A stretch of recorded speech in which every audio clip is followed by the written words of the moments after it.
So these are the three pillars of object orientation as mentioned before.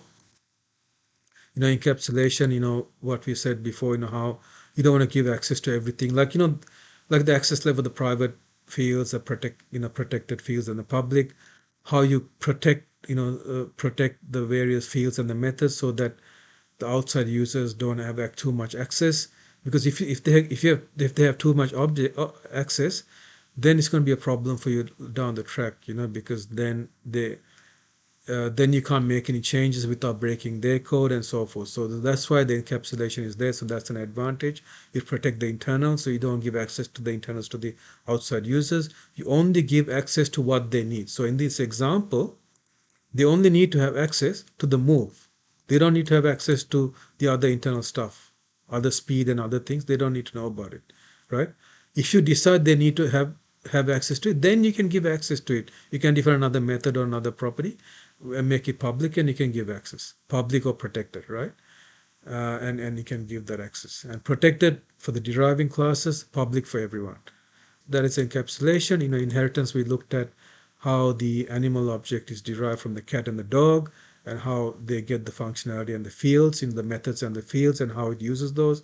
And polymorphism, it's just like it's like many forms of an animal. Like animal, the dog is an animal, cat is an animal, and so forth. So I can do something like this. I can do let's say if I take this reference for example here, animal, let's say I call it animal 2, then I can actually assign the dog to this animal reference, right?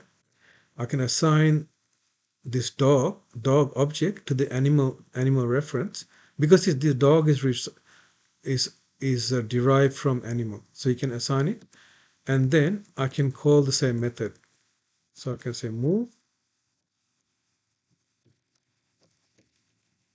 Now if I execute that, what will happen is, see, it still works, because the dog is a type of animal, right? So polymorphism. So that's polymorphism.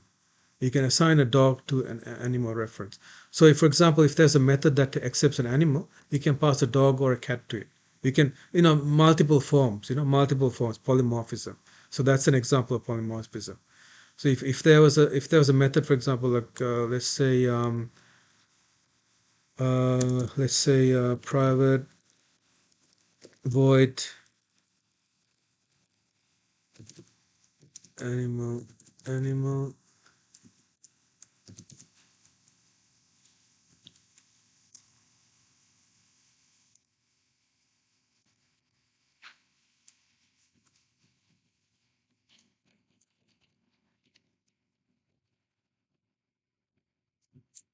Right, just as an example. So this method called print, right? Let's say animal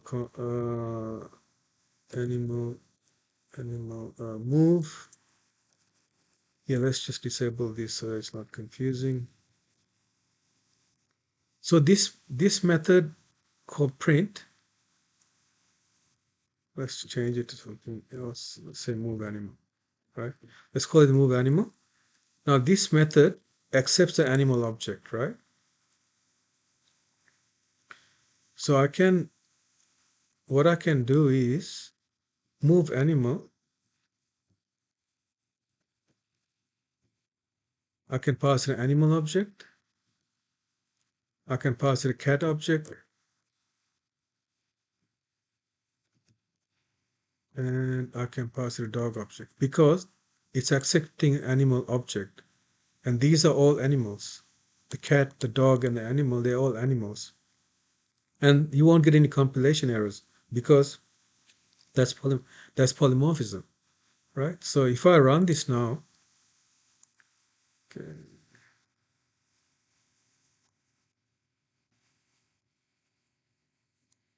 okay, I'm just gonna make it static.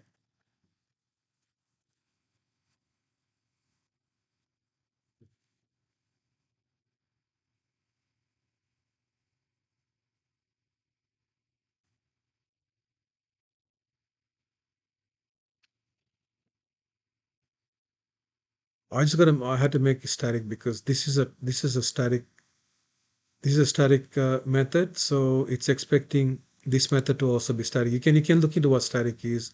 I won't go into those details for this example, but you can see that the move animal is accepting an animal object, and these are the animal, cat and dog. They're all animals, so you can pass any of these objects into this method, right? And that is polymorphism. Now, if I run this code, you can see that this is from that these three lines here, right? And see, animal move, cat move, dog move. This is from that. This one and this one is actually from this move animal. See how it says move animal, move animal, move? That's what that's this. It's calling move animal, passing animal into there. It's executing the move. Then it's called move animal and passing the cat, and it's executing the cat move, and then it's doing the move animal dog, and it's executing the dog move, right? So that's because this is polymorphism. This is polymorphism in action. This one method can accept different forms of the same object, and that is an example, a concrete example of polymorphism. So we have covered, going back to the this one, we have covered all the encapsulation, how we're hiding the details. We don't want to give access to everything. The inheritance, how the animal is derived from the cat and the dog. It inherits the methods and the fields from the animal, and also polymorphism, which we also covered. So that is an example of object orientation. I hope that was useful for you. What I will do is I will make this solution and also this document available on the internet, and I will put a link to those in the description of this video, and you can check the description of this video to find the source code and that document. And I hope that you found that useful.